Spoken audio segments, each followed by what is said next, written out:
ሌሊት አባቶቻችን በቃላቸው ይጸልዩታል። ይሄንና እጅግ በጣም ትልቅ ጸሎት ነው። የምትችሉ ግዕዝ የምታውቁ በግዕዝ የማታውቁ በአማርኛ መጸለይ ይቻላል። በዚህ በጾመ ፍልሰታ ብቻ ሳይሆን ከዛ በኋላ ብንጸልይ ከእመቤታችን ከቅድስት ድንግል ማርያም ጋር ቀጥታ የሚያገናኝ አይነት ጸሎት ነው። እመቤታችን ቅድስት ድንግል ማርያምን በቅርብ የሚያናግራት ነውና ይሄ ጸሎትም እንደዛ መታየት ይኖርበታል። ለምንድን ነው እግዚአብሔር ዝም የሚለው? በዚህ መልክ እንዲመጡ የሚያደርገው ምንድን ነው ቢባል ትውልዱ በጸሎት እንዲመጣ ይፈልጋል። ይሄ ጾም በጣም ብዙ ሱባኤ የተገባባቸው የብዙ ሱባኤ ጥርቅም። አንዳንዱ ሰው በቃ ስራ እስከሚይዝ ድረስ የስለት መዓት ይደረድረው። ጃንጥላ እዚህ ይሳላል፣ ቁልቢ ገብርኤል ይሳላል፣ ግሸል ይሳላል፣ በየቦታው ይሳላል።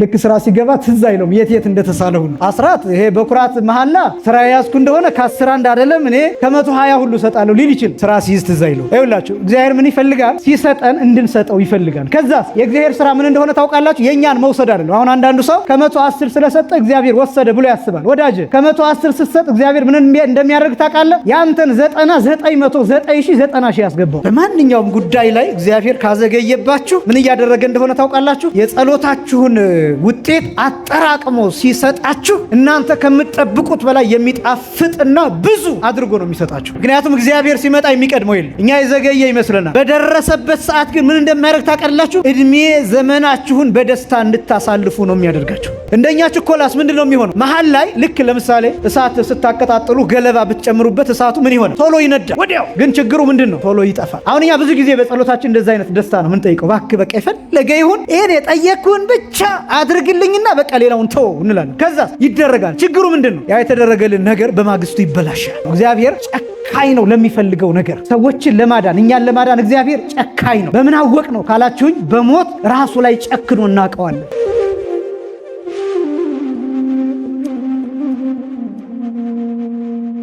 በስመ አብ ወወልድ ወመንፈስ ቅዱስ አሐዱ አምላክ አሜን። ስብሐት ለእግዚአብሔር ኪያነ ዘፈጠረ ከመ ናምልኮ።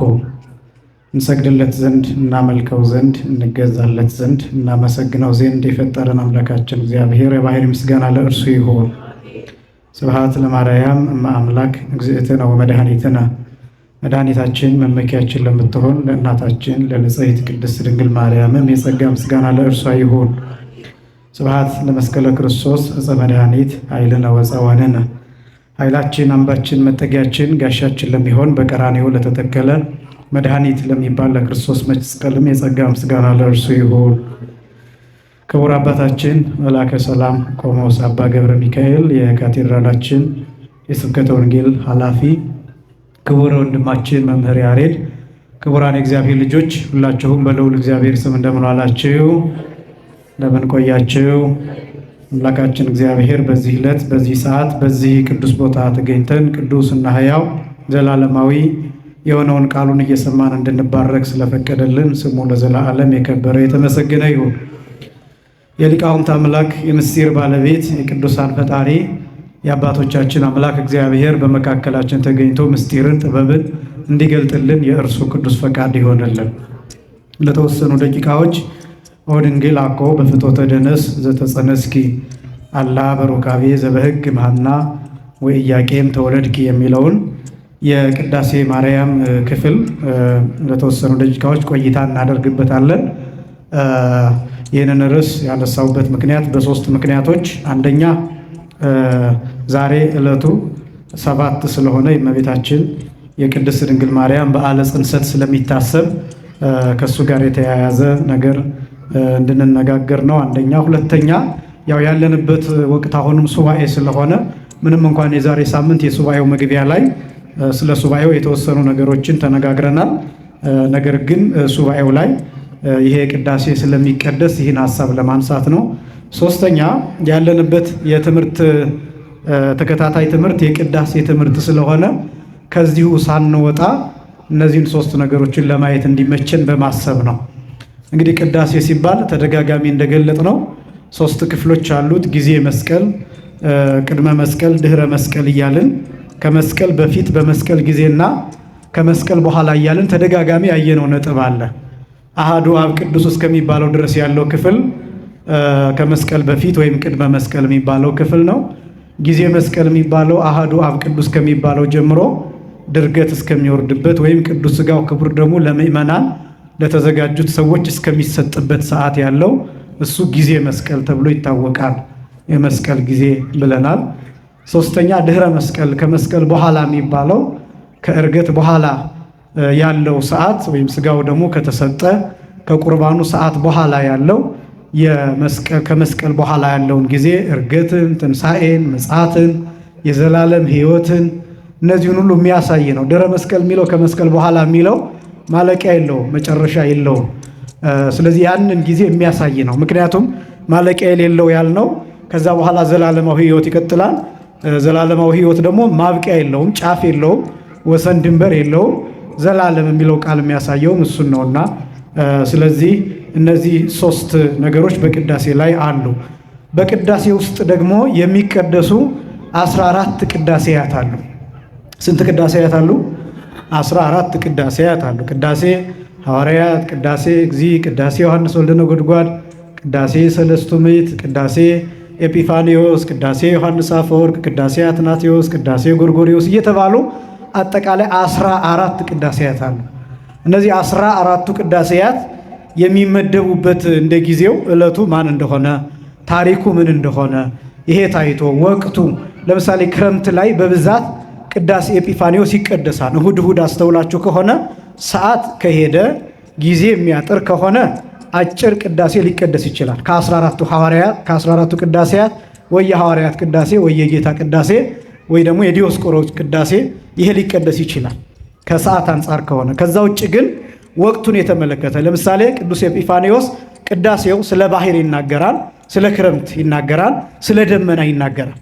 ደመና፣ ባህር፣ ክረምት እነዚህ በዚህ ወቅት የሰለጠኑ ስለሆኑ በዚህ ምክንያት የቅዱስ ኤጲፋኒዮስ ቅዳሴ በተደጋጋሚ እሁድ እሁድ በክረምት ሲቀደስ ልትሰሙ ትችላላችሁ። ሐፀራ ለባህር በአናቅጽ የሚለው ባህርን በደጆች ዘጋት የሚለው ማዕበሏ ወደ ውጭ እንዳይወጣ በወሰን ያደረገውን እሱን እንዴት ባህርን እንዳዘዛት እሱ ይነገርበታል። ስለዚህ 14ቱ ቅዳሴያት በዚህ መሰረት ይታዘዛሉ።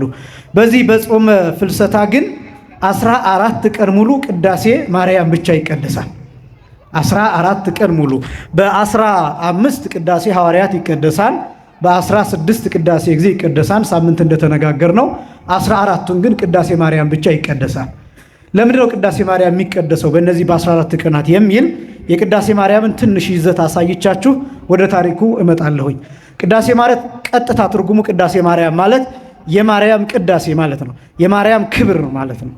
የማርያም ክብር የሚገለጥበት ማለት ነው። ቅዳሴ የሚባለው እሱ ነው። የእግዚአብሔር ክብር የሚገለጥበት ነው። ግን የእግዚአብሔር ክብር የትኛው ሲባል የባህሪ ክብር ነው። የቅዱሳን ክብር ሲባል ግን የጸጋ ክብር ነው። እስኪ በሉ የጸጋ ክብር ነው። የባህሪ ክብርና የጸጋ ክብር ይለያያል። የእግዚአብሔር የባህሪ ክብር የራሱ ነው። ማንም አልሰጠውም፣ ማንም አይወስድበትም።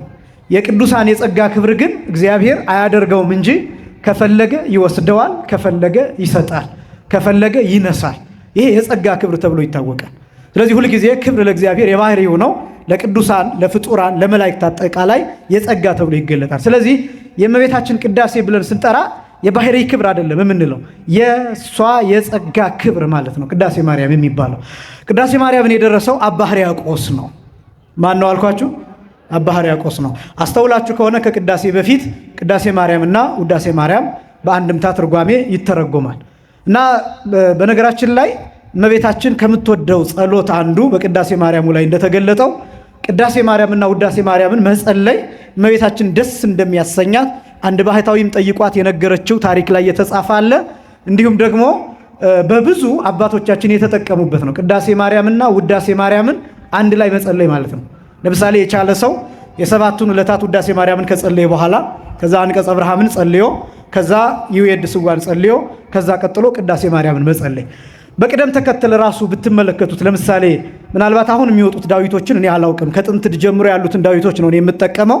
በቅደም ተከተሉ መሰረት ብታዩት ዳዊቱ ካለቀ በኋላ የዘወትር ጸሎት አለ። ከዛ ውዳሴ ማርያም ይቀጥላል፣ የሰባቱ ዕለታት። ከዛ አንቀጸ ብርሃን አለ። ከዛ ይውየድ ስዋ አለ። ከዛ በኋላ ቅዳሴ ማርያም ነው ቀጥሎ የሚመጣው እና ይሄ የሚያሳየው ምንድን ነው? መጀመሪያ ውዳሴ ማርያም ይጸለያል። ከዛ ቀጥሎ ደግሞ ቅዳሴ ማርያም ይጸለያል እና ለአባ ሳሙኤል ዘዋልድባ ሳሙኤል የሚባሉ ብዙ አሉ። በነገራችን ላይ ሳሙኤል ዘደብረ ወገግ፣ ሳሙኤል ዘቆየጻ እየተባሉ የሚጠሩ፣ ሳሙኤል ዘቀልሞን፣ ሳሙኤል ዘዋልድባ፣ ሳሙኤል ዘአሰቦት እየተባሉ የሚጠሩ ብዙ ሳሙኤሎች አሉ። ለዚህ ነው ሳሙኤል ዘዋልድባ ብዬ የጠቀስኩላችሁ። እና ቅዳሴ ማርያም አመጣጡ ወደዚህ ተከዜን የተሻገረችው በዋልድባ በኩል ነው። በማን በኩል ነው? በዋልድባ በኩል በአባ ሳሙኤል ጊዜ ነው ቅዳሴ ማርያም የመጣችው። ከአረብ ነው የተተረጎመው። ከአረብ ወደ ግዕዝ ተተረጎመ። ከዛ በኋላ ቅዱስ ያሬድ በዜማ ደረሰው። ከዛ በኋላ ደግሞ ተከዜን ስትሻገር ወይም ወደዚህ ስትመጣ በአባ ሳሙኤል ጊዜ ተሰራጭታለች ማለት ነው ቅዳሴ ማርያም። እና አባ ሳሙኤል የእመቤታችን የቅድስት ድንግል ማርያምን ቅዳሴ ማርያምን ብቻ ጸልዮ ውሃ ባርኮ ዳቦ አድርጎ ደቀ መዛሙርቱን መግቧቸዋል። ቅዳሴ ማርያምን ብቻ። በጣም ከፍቅሩ ጽናት የተነሳ አባ ሳሙኤል ዘዋልድባ ጎሳ ልቤ ቃለ ሰናይ፣ ጎሳ ልቤ ቃለ ሰናይ፣ ጎሳ ልቤ ቃለ ሰናይ እያለ ሲጸልይ ከመሬት ስንዝር ለቆ ነበር የሚሄደው ነው የሚለው። እየተንሳፈፈ ነበር የሚሄደው። ምክንያቱም ከፍቅሩ ጽናት የተነሳ። በትክክል ደግሞ አባቶቻችን ከዚህ በፊት ደጋግሜ እንዳልኳችሁ ሲጸልዩ ከልባቸው ከአይምሯቸው ሆነው ስለሚጸልዩ ጸሎቱ ራሱ አንዳንዶቹን አየር ላይ እያንሳፈፈ ነው የሚወስዳቸው። ልክ በክንፍ እንደሚሄዱ ነው የሚሆኑ። እንቅፋት አይመጣቸውም፣ እሾህ አይወጋቸውም፣ ጠላት አይቀርባቸውም፣ በመንገድ ምንም አይነት ነገር አይመጣባቸውም፣ አይደነግጡም፣ አይፈሩም። ተሟግተው ያሸንፋሉ፣ ሞገስ አላቸው። በሄዱበት ቦታ ይከበራሉ፣ ሰው ያከብራቸዋል፣ ሰው ይወዳቸዋል፣ አይጨነቁም። ምክንያቱም የሚጸልዩት ጸሎት ከልባቸው ስለሆነ። አሁን እኛ በእነዚህ ጊዜያት ጸሎት እያደረግን ነው፣ መልካም ነው። ግን ችግሩ አብዛኛውን ነገር በሌላ ሐሳብ ነው የምንጨርሰው። ከልባችን አናደርገውም፣ ከልባችን አይሆንም። ተሪዮ እንፈልጋለን፣ ውዳሴ ከንቱ እንፈልጋለን፣ መታየት እንፈልጋለን፣ መደነቅ እንፈልጋለን። አቤት ገሌ ሌሊቱን ሙሉ እኮ ሲጸልይ ያደረ ለመባል መከራችንን እናያለን። ለሰው እኮ ነው፣ ለሰው ለእግዚአብሔር አይደለም። ለሰው መከራችንን እናያለን። እግራችን እስኪያብጥ ድረስ መንገድ ላይ አደባባይ ላይ ሆነን ትልቅ መጽሐፍ ይዘን እነማን አዩኝ ብለን ገልመጥ ገልመጥ እያለን እንጨነቃለን።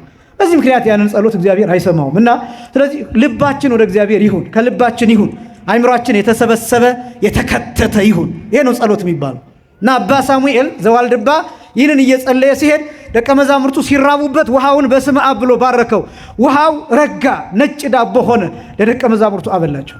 ሶብአተቦ ለማይ በቅዳሴ ኪን ዘይጸልይ አባ ጽጌ ድንግል እንደተናገረው ሶብአተቦ ለማይ በቅዳሴ ኪን ዘይጸልይ ጽጌ ሃይማኖት ረሰዮ ህብስተ ጽጌ ሃይማኖት ሳሙኤል ዘሐቅለ ዋሊ ዋሊ ተብሎ የሚጠራው በረሃ የዋልድባ በረሃ አባት የሆነው ሳሙኤል ውሃውን ጻዕዳ ህብስት አደረገው ነው የሚል። ነጭ ህብስት አደረገ። የአባቶቻችን በረከት በሁላችንም ላይ ይደርብን። ይሄ ምስጢር ምንን ያሳያን ቢባል የእመቤታችን የቅድስት ድንግል ማርያም ቅዳሴዋን ደግሞ ሳሙኤል ውሃውን ህብስት እንዳደረገው እኛ ደግሞ ምን እናደርግበታለን? በቅዳሴ ህብስቱን ወይኑን አቅርበን ባርከን በካህኑ አማካኝነት ህብስቱንና ወይኑን የጌታና ስጋና ደም እናደርግበታለን። ክብርና ምስጋና ለአምላካችን ይሁን። አመስግኑት እግዚአብሔር። በእመቤታችን ቅዳሴ አባ ሳሙኤል ውሃውን ባርኮ ህብስት አደረገ። እኛስ ምንድን ነው የምናደርገው? በእነዚህ በ14 ቀናት በእነዚህ በ14 ቀናት ብቻ አይደለም የእመቤታችን ዕለት ይቀደሳል። ለምሳሌ በዘመነ ጽጌ እሁድ እሁድ ቅዳሴ ማርያም ብቻ ነው የሚታዘዘው። እየሰማችሁ ይሄ ነው። በቅዳሴ በዘመነ ጽጌ እሁድ እሁድ ቅዳሴ ማርያም ነው የሚታዘዘው። ከዛ ውጭ የእመቤታችን ዕለት የኪዳነ ምሕረት ዕለት የተለያዩ ነገሮች ሲሆኑ ታሪክ ከእመቤታችን ጋር የተያያዘ 33ቱ በዓላት በእነዚህ በዓላት የእመቤታችን የቅድስት ድንግል ማርያም ቅዳሴዋን ክብሯን የሚገልጥ እሱ ነው የሚቀደሰውና እሱ ውሃውን ህብስት እንዳደረገ እኛ ግን ህብስት ወይን አቅርበን ያ ወደ ስጋነት ወደ ደምነት እንዲቀየር እናደርጋለን። ይሄ ብቻም አይደለም። ይሄ ደግሞ ከሌላ ከምን ጋር የተገናኘ ነው? ለምሳሌ ቅዳሴን ጸልዮ ውሃን ህብስት ማድረግ ከምን የመጣ ነው ቢባል ራሱ ቅዳሴው ላይ የሚናገራል፣ ስለ ህብስት የሚናገራል። ወድንግል አኮ ህብስተ ምድራዊ ዘተሴሰይኪ አላ ህብስተ ሰማያዊ እምሰማየ ሰማያት ዘበሰለ ይላታል። ራሷን እመቤታችንን ድንግል ሆይ አንቺ የተመገብሽው ምድራዊ ምግብ አይደለም፣ ከሰማይ የወረደውን በሰማይ የበሰለውን በመላኩ እጅ የመጣውን ሰማያዊ ህብስት ተመገብሽ እንጂ ብሎ ይገልጣል።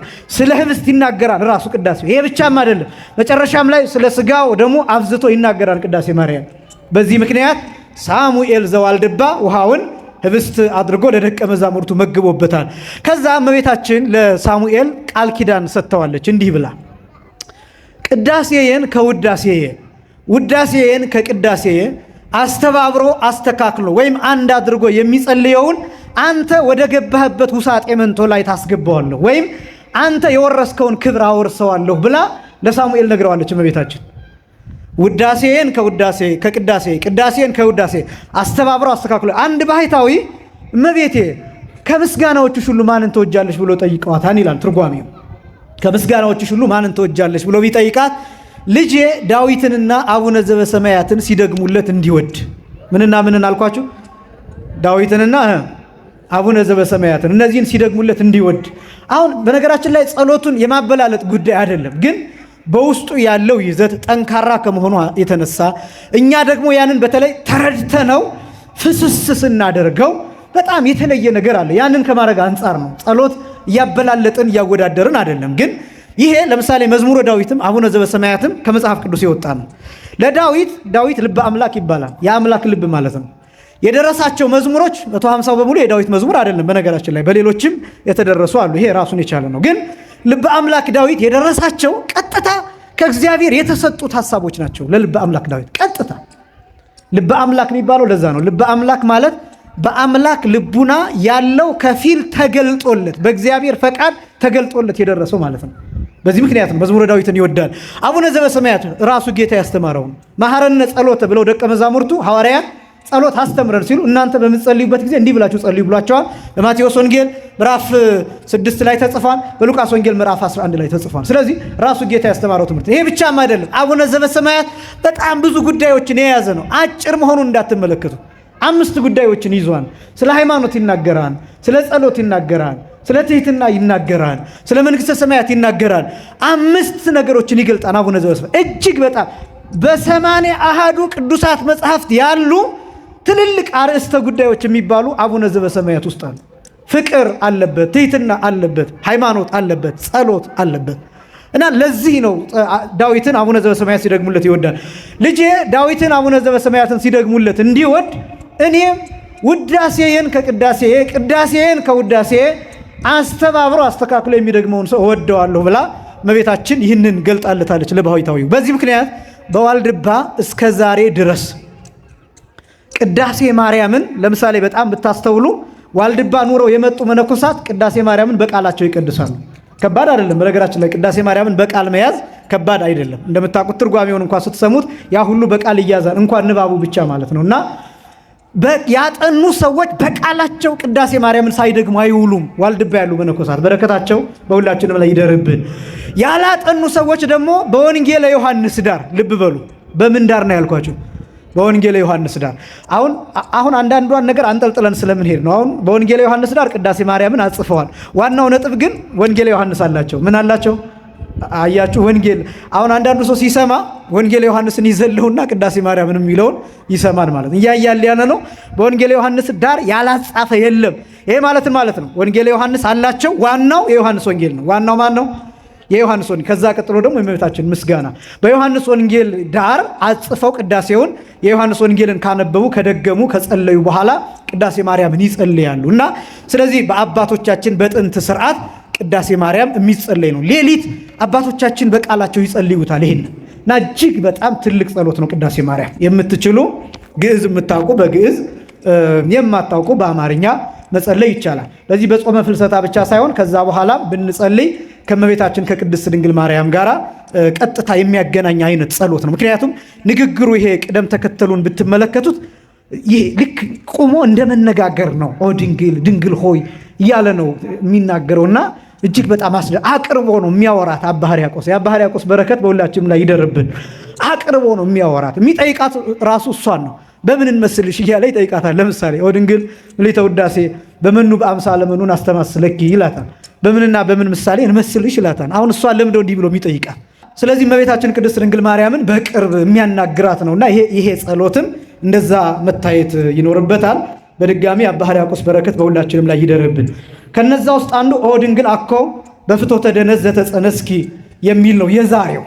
ድንግል ሆይ በፍትወተ ደነስ አኮ በፍትወተ ደነስ ዘተጸነስኪ ማለት ይሄ ነውር ባለበት አይነት የተጸነስሽ አይደለም ነው ሐሳቡ። ይሄ ነው ባጭሩ። ደነስ የሚለውን ለመተርጎም ትንሽ አስቸጋሪ ስለሚሆን ነው ግዕዙ። እና የእመቤታችን የቅድስት ድንግል ማርያምን እንዴት እንደመጣች አባ ሕርያቆስ የሚናገረው ስለ እመቤታችን ብቻ አይደለም፣ አጠቃላይ ሁላችን እንዴት መምጣት እንዳለብን ጭምር የሚያሳይ ነው። የጋብቻ ምስጢር አለ እዚህ ውስጥ። የጋብቻ ምስጢር ብቻ አይደለም፣ የባልና የሚስት የተቀደሰ ሩካቤ ሐሳብም ጭምር አለበት። መቼ ነው ሩካቤ ራሱ በባልና በሚስት መካከል በመኝታ አንድ መሆን የሚገባው መቼ ነው? አሁን መከልከል አይደለም ዓላማው። በደንብ ማወቅ ይገባቸዋል። ቤተክርስቲያን ስለ ባልና ሚስት በጋብቻ ስላለው ሩካቤ ስታስተምር ሩካቤን ርኩስ ነው ብላ አታውቅም። ባል ከሚስቱ ጋር በመተኛቱ ኃጢአት ነው ነውር ነው ብላም አታውቅም። ኃጢአት ሰራ ብላም አታውቅም። ርኩሰት ነው ብላም አታውቅም። ሐዋርያው ቅዱስ ጳውሎስም ጽፎ ያስቀምጠልን ዕብራውያን ምዕራፍ 13 ላይ ክቡር አብስቦ በኩለሄ ጋብቻ ክቡር ነው መኝታውም ንጹህ ነው የሚለው። መኝታውም ንጹህ ነው። ግን ምንድን ነው መሆን ያለበት? የማን ጉዳይ መቅደም አለበት? ሩካቤ ስለ 3 ነገር ነው። የመጀመሪያው ዘር መተካት ነው። ሁለተኛው መረዳዳት ነው። ሶስተኛው አብጥሎ ፍትወት ነው ወይም ፍትወትን ማስወገድ ነው። ስለ እነዚህ 3 ነገሮች ነው። ጋብቻም ስለ 3 ነገር ነው። በነገራችን ላይ ስለ ጋብቻ ማውራት ማለት ስለ ሩካቤ መናገር ማለት ነው በሌላ አነጋገር። ምክንያቱም በጣም ወሳኝ ጉዳይ ነው። በመጽሐፍም ይሄ የሚታፈርባቸው እንደዚህ የሚሸሽባቸው ጉዳዮች ሊመስሉ ይችላሉ፣ ግን እንደሱ አይደለም። በጣም ትልቅ ትኩረት የሚሰጠው ነው። ዘር የሚተካው በሩካቤ ብቻ ነው። በሌላ ዘር ሊተካ አይችልም። ተራድኦ ወይም መረዳዳት የሚባለው በሁለት ነው የሚከፈለው። አፍአዊ ተራድኦና ውሳጣዊ ተራድኦ ተብሎ ነው የሚከፈለው። አፍአዊ ማለት ውጫዊ ማለት ነው። ውሳጣዊ ማለት ውስጣዊ ማለት ነው። ውጫዊ መረዳዳት የሚባለው ለጋብቻ ሲሆን በስነ ልቡና መረዳዳት፣ በቃል መረዳዳት፣ በኢኮኖሚ መረዳዳት፣ በስራ መተጋገዝ፣ እነዚህ ናቸው መረዳዳት የሚባሉት። ሲታመም ማስታመም፣ መጣል ማንሳት፣ ሐኪም ቤት መውሰድ፣ ሲያዝን ማጽናናት፣ እሷም ስታዝን እንደዛው ማድረግ፣ ስትታመም ማገዝ፣ ስራውን ሲደክመው ማገዝ፣ ስራው ሲደክማት ማገዝ፣ ሽንኩርት መክተፍ፣ ሽሮ መስራት ምናምን ተብሎ አልተከፋፈለም። በመጽሐፍም የሴት ስራ የወንድ ስራ የሚባል የለም። በመጽሐፍ የተቀመጠው ለጋብቻ የተቀመጠው ሕግ አንድ ነው። ማንም ስራ አይፍታ ነው። በጋብቻ ያለው ሕግ ይሄ ነው እንጂ ሴት የወንድ ስራ አትስራ የሚል መጽሐፍ የለም። ወንድም የሴትን ስራ አትስራ አይስራ የሚል የመጽሐፍ ሕግ የለም። ግን ምንድነው እሳ ገበሬው ወንዱ የገበሬውን ስራ ይሰራል። ስለዚህ ስራ አልፈታም ማለት ነው። እንዲያ ከሆነ ደግሞ ሴቲቱ ምን ታደርጋለች? ምግብ እያዘጋጀች ትጠብቀዋለች ማለት ነው። እሷም እየሰራች ነው፣ እሱም እየሰራ ነው። በቃ እሷ ወጣ የገበሬውን ከሰራች እሱ የእሷን ስራ መስራት አለበት ማለት ነው። ለምን? መረዳዳት ስለሆነ። ለምን? ስራ መፍታት ስለሌለበት። ይሄ ነው ሕጉ፣ ይሄ ነው ጋብቻ ውስጥ መረዳዳት። መረዳዳት ሲባል ይሄ መርዳት የሚለው ብቻ አይደለም። መረዳት ወይም ደግሞ ይሄ አንደርስታንድ ማድረግ፣ ይሄን ለመጠቀም ተገድጄ ነው። መርዳት፣ መረዳት፣ መረዳዳት የሚባለው አንደርስታንድ ሐሳብን መረዳትም ጭምር ነው። በጋብቻ ውስጥ ያለው ሕግ ይሄ ነው። ይሄኛው አፍአዊ ተራድኦ ይባላል። ውሳጣዊ ተራድኦ ደግሞ ተብሎ የሚጠራው ጾር ሲነሳበት ጾሩን ማስታገስ ነው፣ ግዴታዋ ነው። እሷ ጾር ቢነሳባት የእሷን ጾር ማስታገስ ግዴታው ነው። ይሄን አብጥሎ ፍቶት የሚባለው ይሄ ውሳጣዊ ተራድኦ ይባላል። ለምንድነው ውሳጣዊ ተራድኦ የተባለው ቢባል ይህንን ተራድኦ ማድረግ የምትችለው ለባል ሚስት ብቻ ናት፣ ለሚስት ደግሞ ባል ብቻ ነው። ይህንን ጾር ሌላ ጋር ሂዶ ማስታገስ አይችልም፣ አይገባም፣ ኃጢአትም ነው፣ ነውርም ነው፣ ወንጀልም ነው። ለሴቷም እንደዛው። በዚህ ምክንያት ውሳጣዊ ይባላል። ሁለቱ ብቻ የሚያከናውኑት ስለሆነ እሷ ለሱ እሱ ለሷ ስለሆነ ይሄ ውሳጣዊ ተራድኦ ይባላል። ሶስተኛው ደግሞ ዘር መተካት አብጥሎ ፍቶት የሚባለው ፍቶትን ማራቅ። ፍቶት የሚባለው ፍቶት እንስሳዊ ተብሎ ነው የሚገለጠው። በነገራችን ላይ ሰው እንስሳ ተብሎ ነው የሚገለጠው። በዚህ አገላለጥ ሰው እንስሳ ነው የሚባለው። ሰው ምንድን ነው? እንስሳ። በዚህ አገላለጥ ስላችሁ ባል ከሚስት ጋር የሚተኛበት ሂደት ወይም ሩካቤው እንስሳዊ ጠባይ ተብሎ ነው የሚታወቀው። መልአካዊ አይደለም፣ እንስሳዊ ተብሎ ነው የሚታወቀው። ለምን እንስሳዊ ይባላል? እንስሳትም ያንኑ ያደርጉታል። ስለዚህ ሰው እንስሳ የሚሆንበት ቅጽበት ያ ቅጽበት ነው። ስለዚህ እንስሳዊ ይባላል። ያን አብጥሎ ፍቶት ማለት ሌላ ጋር ሄዶ እንዳያደርገው በሚስቱ በኩል ይህንን ፍቶቱን ያስወግዳል፣ ያርቃል፣ ራሱን ይጠብቅበታል፣ በሕግ በአግባብ በስርዓት። ጋብቻ እነዚህን 3 ነገሮችን የያዘ ነው። ሩካቤ እነዚህን 3 ነገሮችን የያዘ ነው። ከዚህ ውጭ ባለው መንገድ የሚመጣ ትውልድ ግን ጥያቄ ምልክት ይቀመጥበታል። ይህንን መተርጉማኑ አንድ ያስቀመጡት የሚገርመኝ ሐሳብ አለ። ሰሎሞን በመጽሐፈ ጥበብ የተናገረው ቃል ነው። ወዘር ዘይወፅእ እምስካበ ተአዳውያን ሕግ ይላል። እምስካበ ተአዳውያን ሕግ ማለት ሕግን ከሚተላለፉ ሰዎች አልጋ ማለት ነው። ቀጥታ ሲፈታ ሕግን ከሚተላለፉ ሰዎች አልጋ። እስኪ በሉ ሕግን በሉ። ከሚተላለፉ ሰዎች አልጋ የሚወጣ ዘር በሉ። ለሐሳር በሉ እስኪ፣ ለውርደት በሉ፣ ለጥፋት ይሆናል። እንደዚህ ነው የሚለው ሰሎሞን፣ ሕግን ከማያከብሩ ሰዎች አልጋ። ስለዚህ አልጋ በጣም ወሳኝ ጉዳይ ነው ማለት ነው። አልጋ መጠበቅ አለበት ማለት ነው። አልጋ ሊጸለይበት ይገባል ማለት ነው። አልጋ መከበር አለበት ማለት ነው።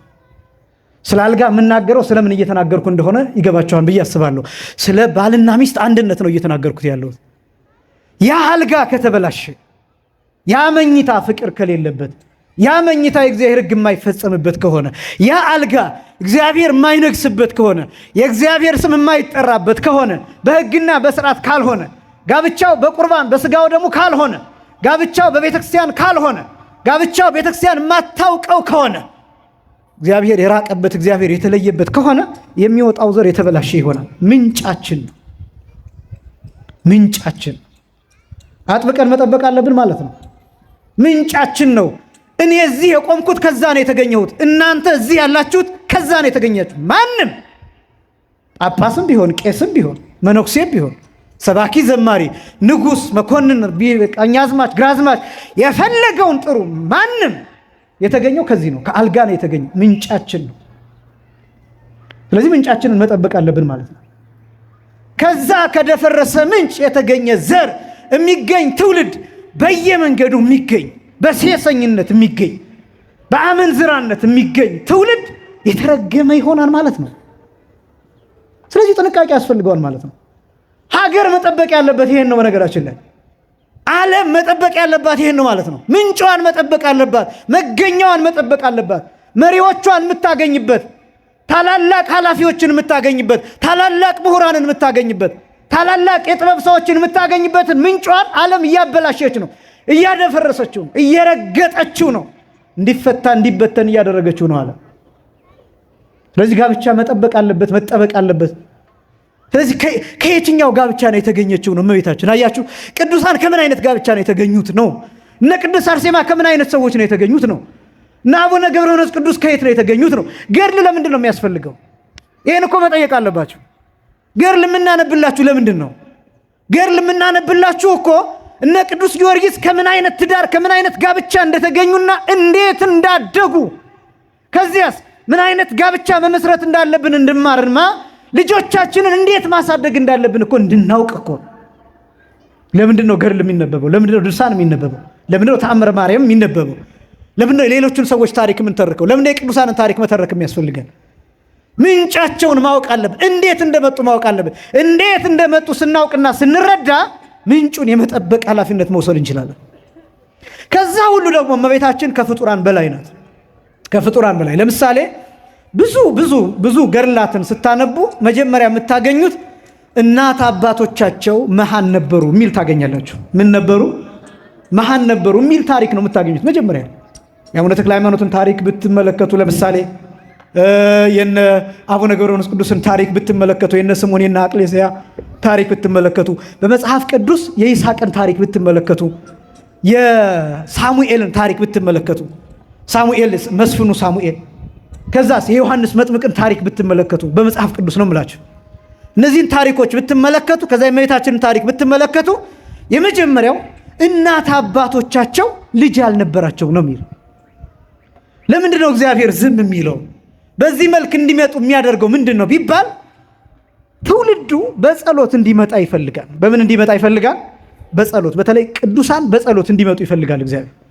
ለምሳሌ አሁን ሳራ ይስሐቅን የወለደችው ካረጀች ካፈጀች በኋላ 90 ዓመት ከሆናት በኋላ ወርሃዊ ልማድ ከተቋረጠ በኋላ።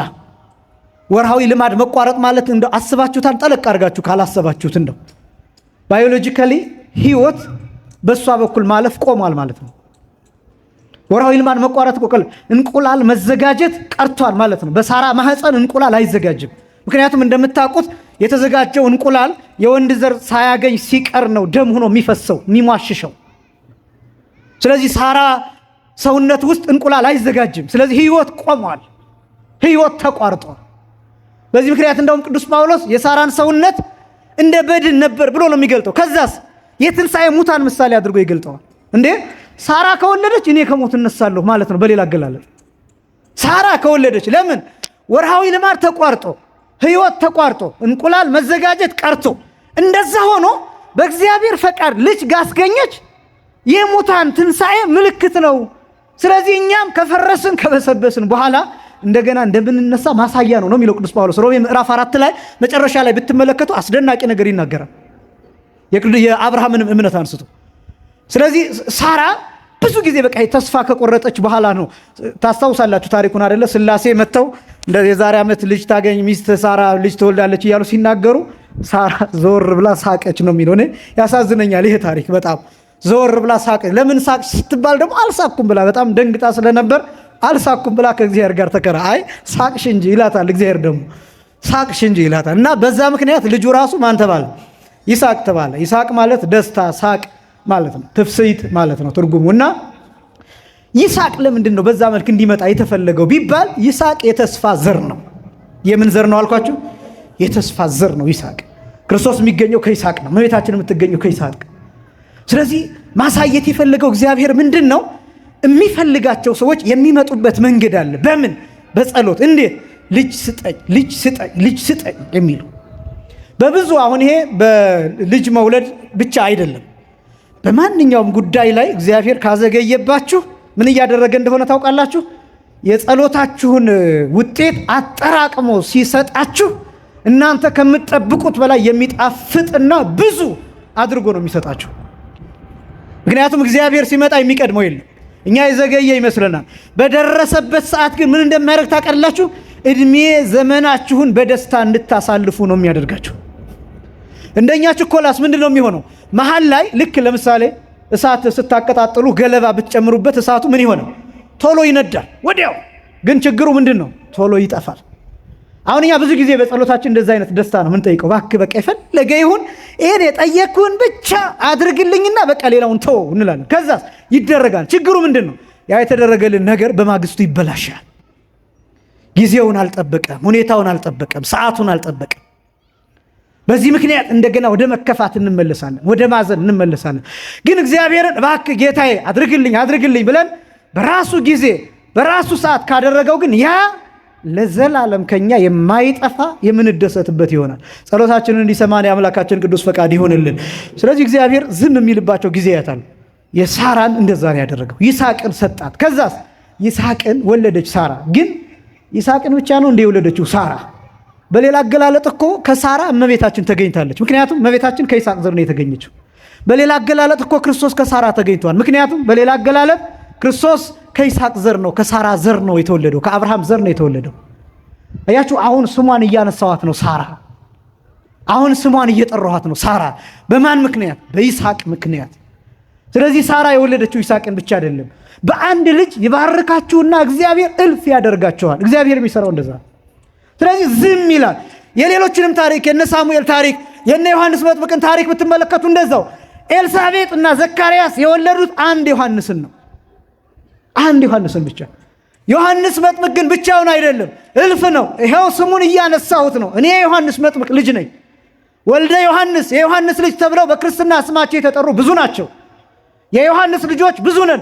በ30 ሂደን ንግሱን የምናነግስ ብዙ ነን። በየቤተ ክርስቲያኑ እየሄድን የምንማጸን ብዙ ነን። ገድሉን የምናነብ ብዙ ነን። ዮሐንስ ብቻውን አይደለም፣ እኛን ወልዷል። በሌላ አገላለጥ ኤልሳቤጥ ዮሐንስን ብቻ አይደለም የወለደችው፣ እኛንም ወልዳለች። ቅዱስ ያሬድ እስመ ወለደት ነቢየ እያለ ይገልጣታል። ኤልሳቤጥ ታላቁን ነቢይ ወልዳለች፣ ስለዚህ ታላቅ ትባላለች እያለ ይገልጣታል። ስለዚህ አያችሁ፣ እንዲህ ነው የሚያደርገው እግዚአብሔር። ከዛ ይሄ ብቻ አይደለም፣ ወደ ዓለም ደግሞ ወደኛ ደግሞ አምጡት። ትዳር እንደምታውቁት 3 ክፍል ይኖረዋል በዋናነት። የመጀመሪያው ክፍል ይሄ ፍሬሽ የሚባለው አዲሱ ትዳር ነው። ሁለተኛው ደግሞ ይሄ መካከለኛ ልጅ የሚመጣበት የሚባለው ትዳር ነው። ሶስተኛው ደግሞ የእርጅና ጊዜ ትዳር። ይሄ ፍሬሽ የሚባለው የትዳር ጊዜ በጣም ፍቅር የሚጸናበት ምናምን ነው። ይሄ ፍቅሬ ምናምን የሚባባሉበት፣ ማሬ ስኳሬ ምናምን የሚባልበት፣ እነዚህ የቁልምጫ ቃላት የሚበዙበት፣ 11 ሰዓት እስኪሆን ድረስ ቸኮልኩኝ ናፈከኝ የሚባልበት፣ ከስራ ወጥቶ እስኪመጣ እሱም ተሸክሞ ምናምን የሚገባበት ምናምን ስድብ እስከሚጀምር ያለው ጊዜ ማለት ነው። ሁለተኛው ክፍል ግን ልጆች የሚመጡበት ጊዜ አለ። ልጅ የሚወለድበት ጊዜ፣ ሴቷ ልጁን ለማሳደግ ራሷን ጣል ማድረግ የምትጀምርበት ጊዜ፣ ራሷን መርሳት የምትጀምርበት ጊዜ፣ ሰውነቷ የሚቀየርበት ጊዜ፣ ወይ የምትወፍርበት ወይ በመህም ምክንያት የምትከሳበት እነዚህ ጊዜ። ከዛ እሷን ማየት አይፈልግም ሌላ ሰው። ምን እኮ እንደዚህ ሁና ነው ተዝረክርካ ነው የምትጠብቀኝ ማለት ይጀምራል። እንደዚህ አይነት ይሄ ብቻም አይደለም፣ ቤተሰብ ጣልቃ የሚገባበት አንዳንድ ቤተሰብ አለ በማይመለከተው ገብቶ። በነገራችን ላይ በጋብቻ በመንፈሳዊነት እናትም አባትም አይመለከታቸውም። ከጋብቻ በኋላ የሚመለከታቸው እንዳይታመሙ እንዳይቸገሩ ነው እንጂ መምከር እንደ ሁኔታው መጥፎ ነገር ካለ እሱን መምከር ሊቻል ይችላል፣ ጥሩ ነገር። ከዛ ውጭ ግን ፍቺ ማለት አይችልም፣ ፍታ ማለት አይቻልም። በጣም ኃጢአት ነው፣ ትልቅ ኃጢአት ነው። በጋብቻ ጣልቃ መግባት ትልቅ ኃጢአት ነው። በልጆቻችሁም ቢሆን በወንድሞቻችሁም ቢሆን በእህቶቻችሁም ቢሆን እንወደዋለን ብላችሁ በምታከብሩት በጣም ብዙ ትዳር የተፈታው በቤተሰብ ጣልቃ ገብነትና ዝም ብሎ አንዳንድ ሰው አለ ባልንጀራ መስሎ ምናምን እንትን የሚል አይነት በእንደዚህ አይነት ነው። ሶስተኛ ወገን ከእግዚአብሔር በቀር ከማን በቀር አልኳችሁ? ከእግዚአብሔር በቀር ሶስተኛ ወገን በጋብቻችሁ ማንንም ጣልቃ አታስገቡ። ይሄ ጥንቃቄ የሚፈልግ ጋብቻ ሲጀመር የእናታችሁም የአባታችሁም የእናንተን ፕሮጀክት አይደለም፣ የእግዚአብሔር ፕሮጀክት ነው። የማን ፕሮጀክት? ጋብቻ የእግዚአብሔር ፕሮጀክት። አዳምና ሔዋንን ወንድና ሴት አድርጎ የፈጠራቸው እንዲጋቡ ያደረጋቸው እግዚአብሔር ነው። በቃ እና ይሄን በደንብ ማወቅ ይገባል። የማንም ዓላማ አይደለም፣ የማንም ፍላጎት ማስፈጸሚያም አይደለም። ይሄን መረዳት ይገባል። እና ሁለተኛው እንዲህ አይነት ይሄ መንገጫገጭ የሚፈጠሩበት ትዳር ነው። የመጀመሪያውም ለእግዚአብሔር አይሆንም። ለምን? ይሄ ፍሬሹ ትዳር እንዳልኳችሁ ሚስቱን እንዴት ደስ እንደሚያሰኝ እሷም እሱ እንዴት እንደምታሰኝ ነው የምታስበው እንጂ ስለ መቁረብ፣ ቤተክርስቲያን ስለመሄድ፣ ስለ ማስቀደስ፣ ሱባኤ ስለመያዝ፣ ንስሐ ስለመግባት፣ ስለ እነዚህ ነገሮች አይታሰብም በአብዛኛው ፍሬሹ ላይ። ሁለተኛው ፌዝ ላይ በጣም ፈተና፣ እነዚህ ነገሮች ስለሚበዙ አሁንም ወደ እግዚአብሔር መቅረብ እነዚህ ላይታሰቡ ይችላሉ። ሶስተኛው ግን የመጨረሻው ፌዝ ነው። ይሄ የእርጅና ያልኳችሁ እድሜ የሚጨምርበት ጊዜ፣ መቀናናት የሚቀርበት ጊዜ። ያ ማለት እሷም በሱ መቅናት ታቆማለች፣ እሱም በሷ መቅናት ያቆማል። ምክንያቱም እድሜያቸው ጨምሯል። ወደ ሌላ ትሄዳለች ብሎ አይጨነቅም፣ ወደ ሌላ ይሄዳን ብላ አትጨነቅም። ፍጹም ፍቅር የሚሆንበት ጊዜ ነው። እግዚአብሔር ይሄኛውን ጊዜ ይፈልገዋል። ሶስተኛው ክፍል ይሄኛው ጊዜ ማለት የሐናና የኢያቄም እመቤታችንን ያገኙበት፣ የኤልሳቤጥና የዘካርያስ እመቤታችንን ያገኙበት፣ የአብርሃምና የሳራ ይስሐቅን ያገኙበት እና አቡነ ተክለ ሃይማኖት የተገኙበት፣ ሌሎችም ቅዱሳን የተገኙበት ክፍል ይሄኛው ክፍል ነው። ካረጁ በኋላ ሁለት ነገሮች አሉ። አንደኛው ልጅ ስጠን የሚለው ነገር ረጅም ጸሎት ተደርጎበታል። ምን እያደረገ ነው? እግዚአብሔር እያበሰለ ነው። ልክ ሲበስል የሚጣፍጠው ምግብ የሚጣፍጠው የጸሎት ውጤት እንዲሰጣቸው ይደረጋል። ስለዚህ የመጀመሪያው እሱ ነው። ሁለተኛው ደግሞ ዘር ለመተካት ብቻ ብለው ነው ባልና ሚስት አንድ የሚሆኑት። ዘር ለመተካት ብቻ፣ ለእንስሳዊ ጠባይ ብለው አይደለም፣ ለምኞታቸው ብለው አይደለም፣ ለፈቃዳቸው ለስጋዊ ፈቃዳቸው ብለው አይደለም። ዘር ለመተካት። ምን ለመተካት? ዘር ለመተካት። አያችሁ፣ ዓላማው እግዚአብሔር የሚፈልገው ቦታ ላይ ሲያርፍ። እግዚአብሔር ለአዳምና ሔዋን ያዘዛቸው ምንድን ነው? ይሄኛው አብጥሎ ፍቶት ያልነው ሌላኛው ጎን ነው። ይሄ ፍቶትን ማስወገድ የሚለው መረዳዳት የሚለውም ሌላኛው ጎን ነው። አዳምና ሔዋንን እግዚአብሔር ሲመርቃቸው አንድ ነገር ነው ያለው፣ ብዙ ተባዙ ምድርንም ሙሏት። ይሄን ቃል ነው የሰጠው እግዚአብሔር። አያችሁ፣ የእግዚአብሔር ዕቅድ መባዛት፣ ምድርን መሙላት። ይሄ ነው የእግዚአብሔር ዕቅድ፣ ይሄ ነው። ስለዚህ ዘር ለመተካት ሲሆን የመጀመሪያውን የእግዚአብሔርን ሕግ ለመፈጸም ይሆናል ማለት ነው። ከዛስ ዘር ለመተካትማ ከሆነ እግረ መንገዱን መንፈሳዊ ዘር እሰጣለሁ። ስጋዊ ዘር ብቻ ሳይሆን መንፈሳዊ ዘር። አሁን ዘር የሚባለው ስጋዊ ዘር አለ፣ መንፈሳዊ ዘር አለ። ለምሳሌ አሁን እናንተ ያውን በጾመ ፍልሰታ ሱባኤ የገባው ሰው በሙሉ መንፈሳዊ ዘር ነው። ምን አይነት ዘር ነው አልኳችሁ? መንፈሳዊ ዘር ይባላል። አሁን እኛ አሁን ስጋዊ አምነንም መንፈሳዊያንም ነን፣ ሁለቱንም ነን። ስጋዊያን የምንባለው ምንድን ነው? ከወንድ ከሴት ከእናት ከአባት ተገኝተናል፣ ትውልድ እናስቀጥላለን፣ ትውልድ ይቀጥላል። ይሄ ስጋዊነት ይባላል። መንፈሳዊነት ደግሞ የሚባለው ጉባኤ ተገኝቶ መማር፣ ቅዳሴ ማስቀደስ፣ ጸሎት መጸለይ፣ ማህሌት መቆም፣ ንስሐ መግባት፣ ስጋውን ደሙን መቀበል፣ እነዚህ ነገሮች መንፈሳዊ ዘር ነው። ከዛስ ልጆቻችሁን ይዛችሁ ትመጣላችሁ፣ እንዲያስቀድሱ ታደርጋላችሁ፣ እንዲቆርቡ ታደርጋላችሁ። ምን እያደረጋችሁ ነው? ልጆቻችሁን እናንተ ወልዳችኋቸዋን። ከዛስ ከማን እንዲወለዱ እያደረጋችሁ ነው? ከእግዚአብሔር እንዲወለዱ። ስጋዊ መንፈሳዊ ዘር መተካት የሚባል ይሄ ነው። ከዛስ ደግሞ ልጆቻችሁ ዲያቆናት፣ ልጆቻችሁ ሰንበት ተማሪዎች እንዲሆኑ ደግሞ ስታደርጉ የበለጠ መንፈሳዊ ዘር ትተካላችሁ። ከዛስ በጣም ደግሞ መንፈሳዊ ዘር ስትተኩ ልጆቻችሁን መምህራን ታደርጋላችሁ። የአብነት መምህራን ልክ እንደነ መምህር ያሬድ ያሉ ሲፈሩ ቅዳሴ አስተምረው የተማሩትን አስተምረው በእነሱ ስር ደቀ መዛሙርትን ማፍራት ይጀምራሉ። ስለዚህ ምን ሆነ? መንፈሳዊ ዘር በዛ ተተካ። ይሄ ነው መንፈሳዊ ዘር የሚባለው። ስለዚህ ይሄን መጠበቅ ይፈልጋል እና እግዚአብሔር መጨረሻ ላይ የሚሰጠው ስጋዊም መንፈሳዊ ዘርም ነው። ሐናና ኢያቄም እንደዛ ነው። የሐናና ኢያቄም ብቻ አይደለም፣ አያቶቿ የእመቤታችን መሃን ነበሩ።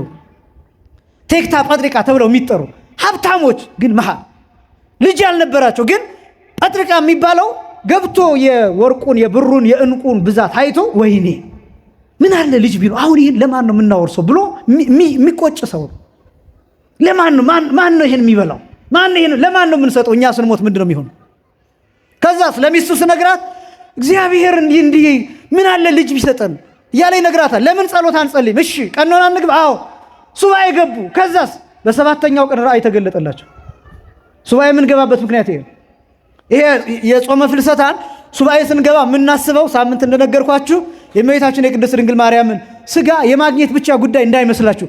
ይሄ የእመቤታችን የጾመ ማርያም እያልን የምንጠራው ሳምንት አብራርቻለሁ። ይሄ ጾም በጣም ብዙ ሱባኤ የተገባባቸው የብዙ ሱባኤ ጥርቅም ነው። የነ ሐና የነ ኢያቄም ሱባኤ ይታሰብበታል። እየሰማችሁ ነው አይደለም? ይሄ ሱባኤ የሐና የኢያቄም ሱባኤ ይታሰብበታል።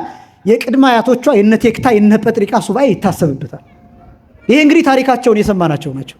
የቴክታ የጴጥሪቃ ከዛስ ሌሎቹም እንደዛው በመሃንነት ነበር ያሳልፉ የነበሩት።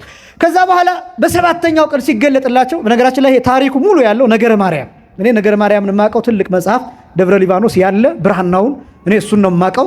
እዛ ላይ ነው ይሄ ታሪክ ያለው። ትርጓሜው ከዛ አመጥቶ እናቱ ያ ነው። ትርጓሜው ከዛ አመጥቶ በትርጓሜው ትሰሙታላችሁ። እና በሰባተኛው ቀን ያየችው ህልም የሚገርም ነው። ቴክታ ያየችው ህልም ከበረታቸው ከከብቶቻቸው በረት ነጭ እምቦሳ ትወጣለች።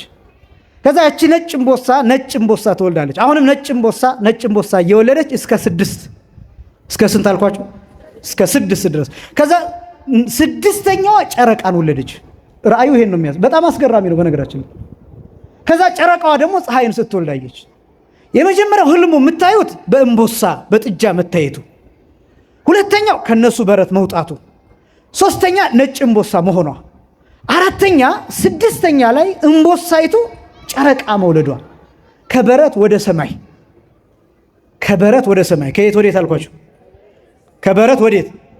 ክርስቶስ ከሰማይ ወዴት ነው የመጣው? ወደ በረት ነው የመጣው። አያችሁ፣ ራእዩ ከበረት ወደ ሰማይ። ክርስቶስስ ከየት ነው የመጣው? ከሰማይ መጥቶ ከድንግል ማርያም ከስጋዋ ስጋ ከነሷ ነፍስ ነስቶ በየት ተወለደ? በበረት ተወለደ። አሁን ራእዩን ስትነግሩት አንዳንድ ሰው ግራ ይገባዋል። እውነቱን ስትነግሩት ውስጥ ይቀበላል። ሰው እኮ ሞኝ ነው። ክርስቶስ በበረት ተወለደ ስትሉት ያምናል። አይ ቴክታ ራእይ በበረት አየች ስትሉት ግን ማመን አይፈልግም። በጣም እኮ አስገራሚ ነው አንዳንድ ጊዜ። ለምንድን ነው እምቦሳይቱን እየወለደች ከ6 ከዛ ጨረቃ ከምድር ወደ ሰማይ በአንድ ጊዜ ራእዩ እንደዛ የሆነው ቢባል በቤታችን ጋር የተከናወነው ነገር ምንድን ነው መሰላችሁ? ታሪክ ይሄ 360 ዲግሪ የሚባል አይነት አለ አይደለም? እንደዛ ነው የተሽከረከረው ታሪክ። የተለየ እጥፋት ነው የተደረገው። ተርኒንግ ፖይንት እመቤታችን ጋር ሲደርስ ንጽሕት ናት፣ ቅድስት ናት፣ ልዩ ናት። እንደገና ደግሞ እሷ በነበረችበት የትውልድ ዘመን ትውልዱ ክፉ የነበረበት ዘመን። አሁን ለምሳሌ የእኛን ዘመን ተመልከቱ። እኛ አሁን የሚያስጨንቁን በጣም ብዙ ጉዳዮች አሉ። አሁን እኛ እኮ እውነተኛ ባህታዊ ብናገኝ ብርቅ ነው የሚሆንብን። በጣም ማለት እንደው እውነተኛ መሆኑ ቢገለጥልን የሚያስመስለውን አይደለም እምላችሁ። እውነተኛ ባህታዊ ባገኝ እኔ እጅግ በጣም ይገርመኛል። እጄን አፌ ላይ ይጭናል። ግን ችግሩ ምን መሰላችሁ? እኔ ራሴ እውነተኛ ባህታዊ ለማየት የበቃው አይደለሁም። ችግሩ ደግሞ እሱ እውነተኛ ባህታዊ ለማየት የበቃው አይደለሁም። ለምን እውነተኛ ባህታዊ ማየት እንኳን ተውትና እውነተኛ ባህታዊ ማየት እውነተኛ ሰው ማየት ለምሳሌ አሁን 100,000 ብር ወድቆ ያገኘ ሰው መለሰ ቢባል አይገርማችሁ? ምኑ ሞኝ ነው የማን ነው ጅል ነው እኮ የሚባለው እኮ። ስልክ አግኝቶ ኧረ ስልክህን ረስተሃል እዚህ ጋር ሰውየው ዞር እስኪል አይደል እንደሚጠብቀው ብዙ ሰው እና ይገርመናል። ደግ ነገር የሚያደርግ ሰው ስናገኝ ብርቅ ይሆንብናል። እውነት የሚናገር ሰው፣ ሙስና የማይበላ ሰው፣ ጉቦ የማይበላ ሰው ብናገኝ ይገርመናል። እንዲያውም ከመገረማችን የተነሳ አንተ ደግሞ ታበዛዋለህ ነው ምንለው። እንዲያው በእንዲህ አይነት ትውልድ መካከል እመቤታችን ብትገኝ ብላችሁ አስቧት እስኪ። በህቱም ድንግልና ጸንሳ በህቱም ድንግልና የምትወልድ አምላክን ጸንሳ የምትወልድ የድንግልና ጡት የምታጠባ ክርስቶስን በክንዷ መታቀፍ የምትችል እሳተ መለኮት የዳሰሰች ያላቃጠላት እንዲያው በዚህ ትውልድ መካከል ብትወለድ እመቤታችን እንዴት ይገርማል። እንኳን በእኛ ትውልድ አልተነሳች በእውነት እንድንረዳት። እንኳን በእኛ ዘመን አልሆነ እንኳን እኛ በዚያ ዘመን አልሆንን እግዚአብሔር የሚመሰገንበት መንገድ ብዙ ነው። በእውነት እንኳን እኛ በዚያ ዘመን አልኖርም ወይም እንኳን ድንግል ማርያም በእኛ ዘመን አልመጣች፣ እንኳን በእኛ ዘመን አልተገለጠች በእውነት ምክንያቱም እኛ ራሱ በድንጋይ ደብድበን እንደ አይሁድ እናባረራታለን። አንፈልግማ። እውነተኛ ሰው እያየን አይደል? ሰዎች ተዘቅዝቀው የሚሰቀሉበት ዘመን ላይ አይደል ያለ ነው? ከነ ህይወታቸው በእሳት የሚቃጠሉበት፣ የጸነሱ ሴቶች ሆዳቸው የሚሰነጠቅበት ዘመን ላይ አይደል ያለ ነው?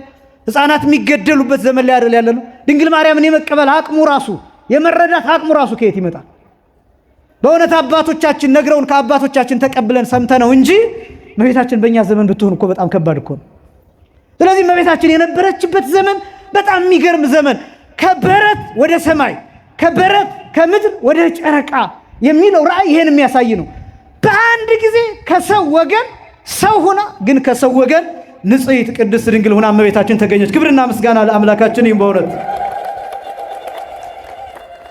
ስድስተኛይቱ እምቦሳ ጨረቃን ወለደች። ያ ማለት ይሄ እንግዲህ እንዳላረዝመው ብዬ ነው ሰዓትም ስለማይኖረኝ፣ ስድስቱ ሲቆጠሩ ሄሜን ነው የወለዱት። ቴክታና ጴጥሪቃ የወለዱት ሄሜን ትባላለች። ሄሜን ማለት ረከብኩ ስእለቴ ረከብኩ ተምኔቴ፣ ምኞቴን፣ ስለቴን፣ ጸሎቴን፣ ፍላጎቴን፣ ፈቃዴን አገኘሁ ማለት ነው ትርጉም። ሴት ነው የወለዱት።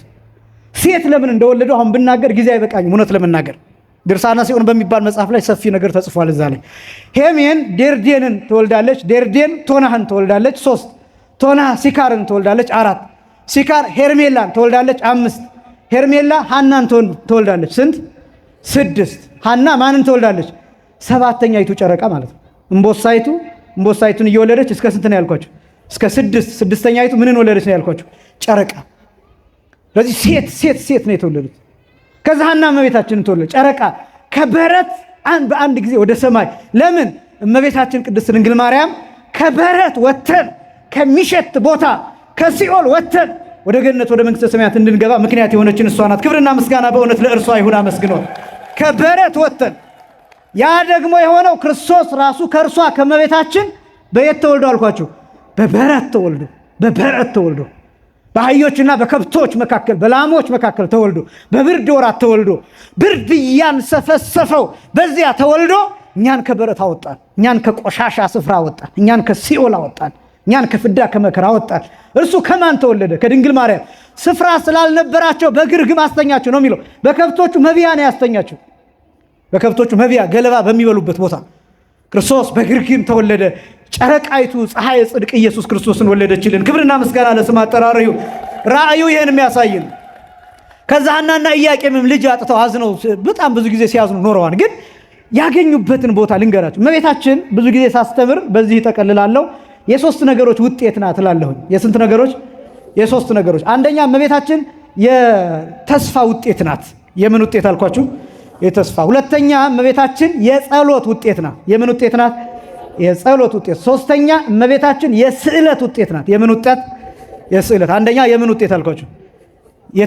የተስፋ። ሁለተኛ የጸሎት፣ ሶስተኛ የስዕለት። አንደኛ የምን ውጤት ናት? የተስፋ። ሁለተኛ የጸሎት፣ ሶስተኛ የስዕለት። አንደኛ የምን አልኳችሁ? እንድትይዙት ፈልጌ ነው። አንደኛ የምን፣ ሁለተኛ፣ ሶስተኛ የነዚህ የሶስት ነገሮች ውጤት ናት። እመቤታችን የተገኘችው በእነዚህ ነው። የተስፋ ማለት የነቢያት ሁሉ ተስፋ። ለምሳሌ አባ ሕርያቆስ በቅዳሴ ማርያም ሁልጊዜ የምትሰሙት አንቲ ውእቱ ተስፋሁ ለአዳም አመ ይሰደድም ገነት፣ አዳም ከገነት በተሰደደ ጊዜ የተሰጠው ተስፋ ነው።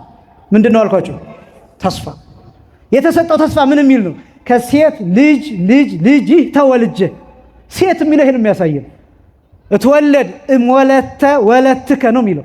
ወለት በግዕዝ ቋንቋ ሴት ልጅ ማለት ነው። ወንድ ለማለት ሲያስፈልግ በግዕዝ ወልድ ነው የሚባለው። በመሰረቱ አማርኛውም ወልድ የሚለውን ነው ወንድ የሚለው ን አድርጎ ነው እንጂ ወንድ የሚለው እሱ ነው። ወልድ የሚለው ወንድን የሚያሳይ ነው። ወለት የሚለው ግን ሴት ልጅ ነው የሚለው ቀሌምንጦስ ላይ እትወለድ እምወለተ ወለትከ፣ ከሴት ልጅ ይሄን የሚያሳየው ማለት ነው። ማንን ነው? ሄሜን ዴርዴን ቶናህን፣ ቶናህ ሲካርን፣ ሲካር ሄርሜላን ሐናን። በምን በኩል ነው የተቆጠረው? በሴት የዘር ሐረግ በኩል ነው የተቆጠረው። ምክንያቱም እመቤታችን ሴት ናት። እመቤታችን ምንድን ናት? ከዛስ አስደናቂው ቅዱስ ጳውሎስ ጊዜው ሲደርስ ከሴት የተወለደ አለ። ከምን የተወለደ? ከሴት የተወለደ ልጁን ላከ ነው የሚለው። ከሴት የተወለደ።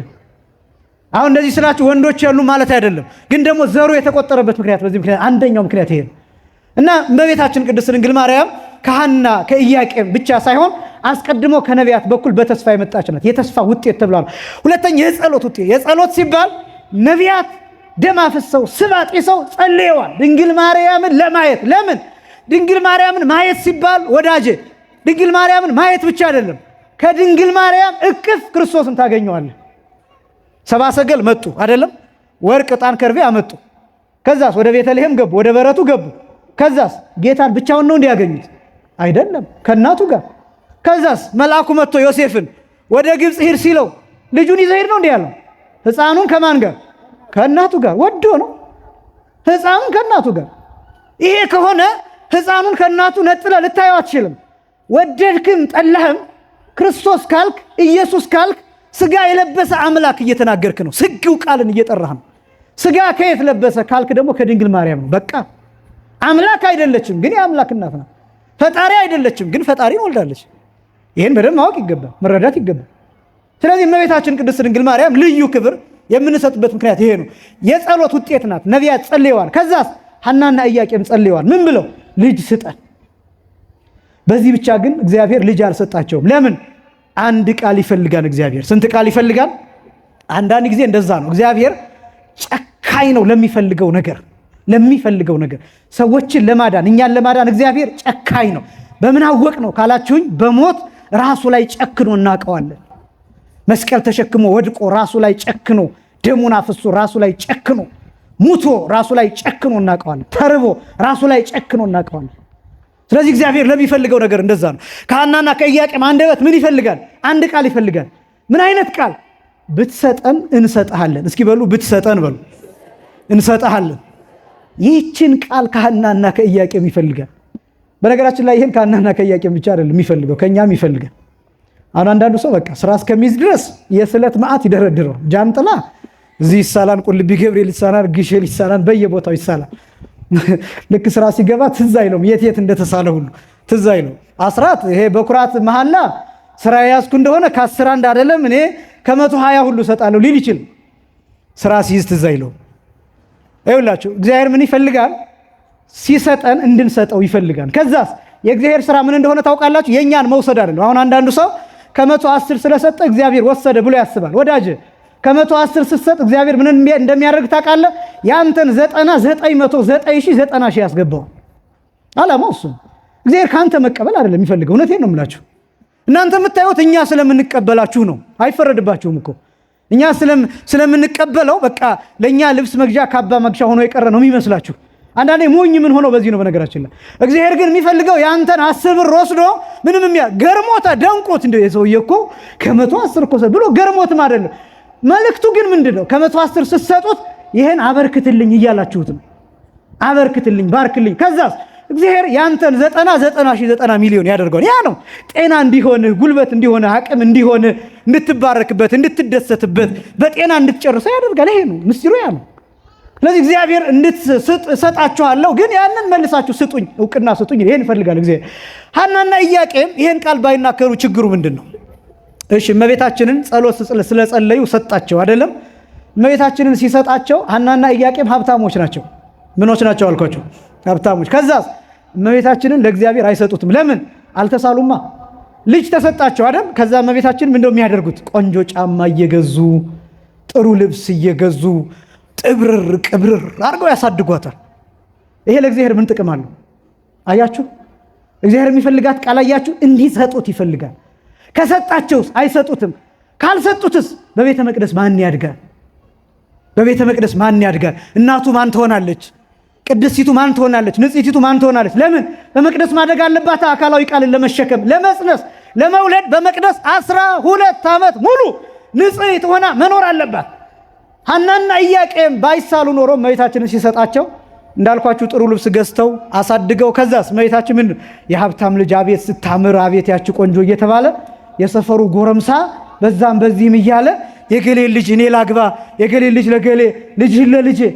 ይሄ ምን ጥቅም አለው ለእግዚአብሔር? ይሄ ምን ጥቅም አለው ለእግዚአብሔር? እንደዚህ ስላችሁ እነዚህን በስርዓት መጋባትን እየነቀፍኩኝ አይደለም። መጽሐፍም እሱን አይነቅፍም። ግን ክርስቶስ ከጋብቻ አይገኝም። ክርስቶስ ከዘር ከሩካቤ አይደለም የሚገኘው። ድንግል መሆን አለባት፣ ንጽሕት መሆን አለባት። ድንግል ንጽሕት የምትሆነዋ ደግሞ በመቅደስ ማደግ አለባት። በየት ማደግ አለባት?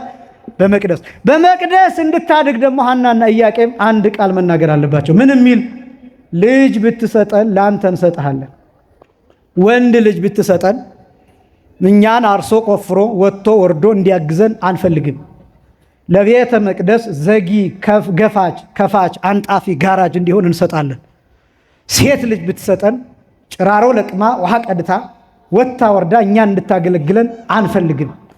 ይልቁንም ስማችን በእሷ ላይ ሆኖ የሐናና የኢያቄም ልጅ ናት ተብላ ብቻ ስማችንን ብቻ ይዛ ለቤተ መቅደሱ መጋረጃ ፈትላ መሶበ ወርቅ ሰፍታ ማይ ቀድታ እንድታገለግል እንሰጣለን አሉ።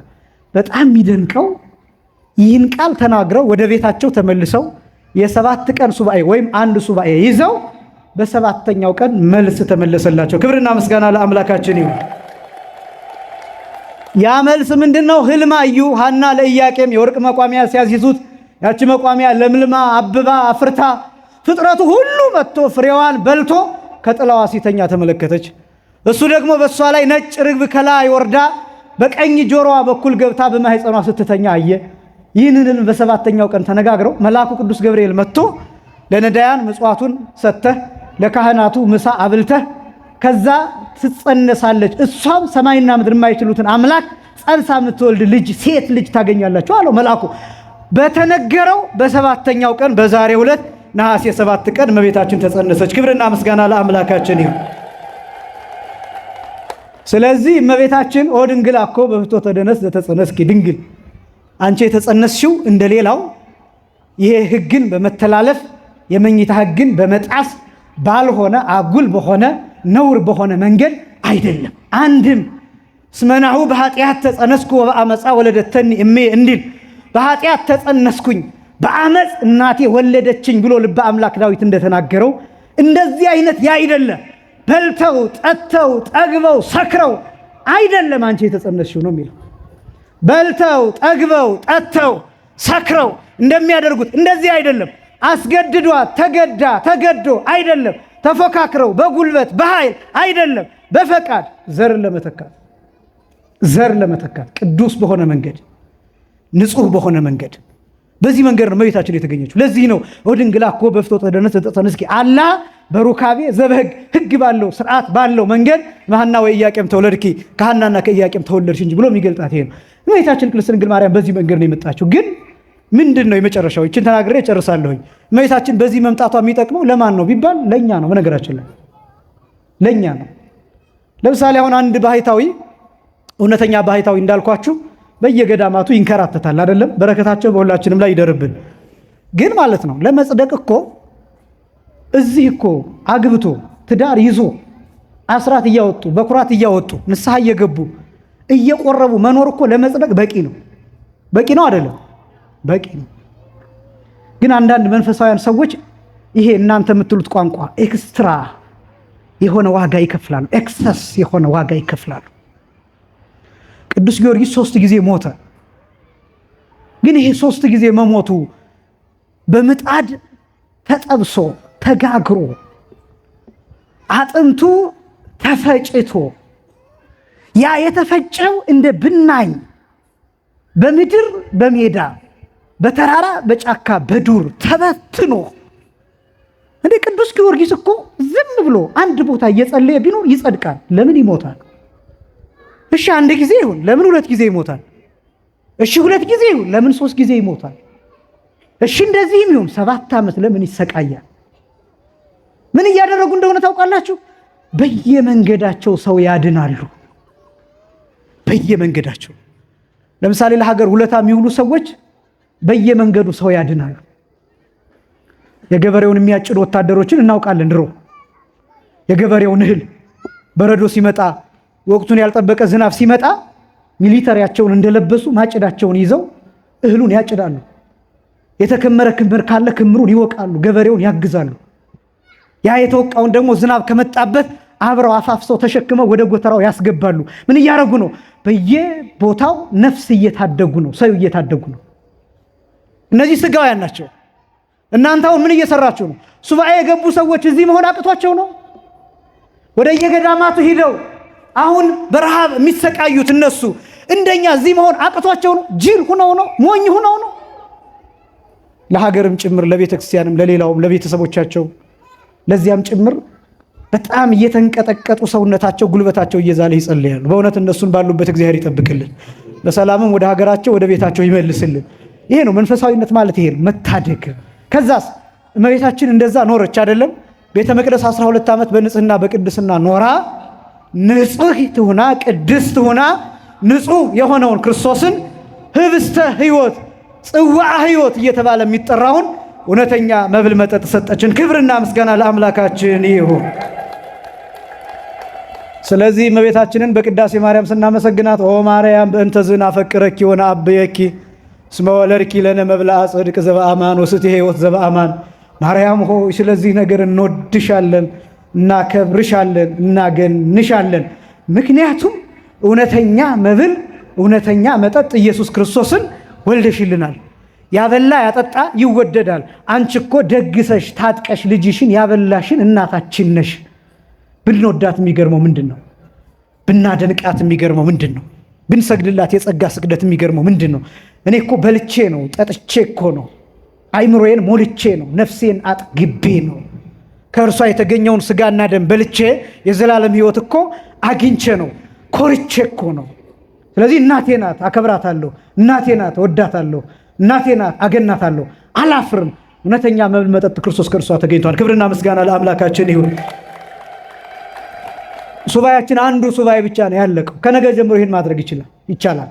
ውዳሴ ማርያምን ከቅዳሴ ማርያም ጋር ጊዜ ያላችሁ ሳትጨነቁ ውዳሴ ማርያምን ከደገማችሁ በኋላ ወደ ቅዳሴ ማርያም እየሄዳችሁ ደግሞ ይህም ጊዜ ከሌላችሁ ስታስቀድሱ በደንብ እየሰማችሁ እያንዳንዱን ከካህኑ ጋር እያደምጣችሁ አብራችሁ ድንግል ሆይ እያላችሁ እየጠራችሁ የእመቤታችን የቅድስት ድንግል ማርያምን ፍቅር በልባችሁ ማሳደር ትችላላችሁ። ይሄ ወቅት በጣም የተለየ ወቅት ነው። በእውነት ይሄን አንዱን ሱባኤ እግዚአብሔር በሰላም አስፈጽሞናል። ለዚህም የተመሰገነ ይሁን። ቀጣዩንም ደግሞ አንዱን ሱባኤ በሰላም አስፈጽሞ በሱባኤያችንን ፍጻሜ ደግሞ ለእያንዳንዳችን መልካሙንና ደስ የሚያሰኘውን የምስራች እንዲያሰማን የእርሱ ቅዱስ ፈቃድ ይሆንልን። በየግላችን በየሕይወታችን ያለውን የሚያስጨንቀንን ቋጠሮ በድንግል ማርያም ስም አምላካችን እንዲፈታልን የእርሱ ቅዱስ ፈቃድ ይሆንልን። ያስተማረን የአባቶቻችን አምላክ እግዚአብሔር ይክበር ይመስገን። ወስብሐት ለእግዚአብሔር።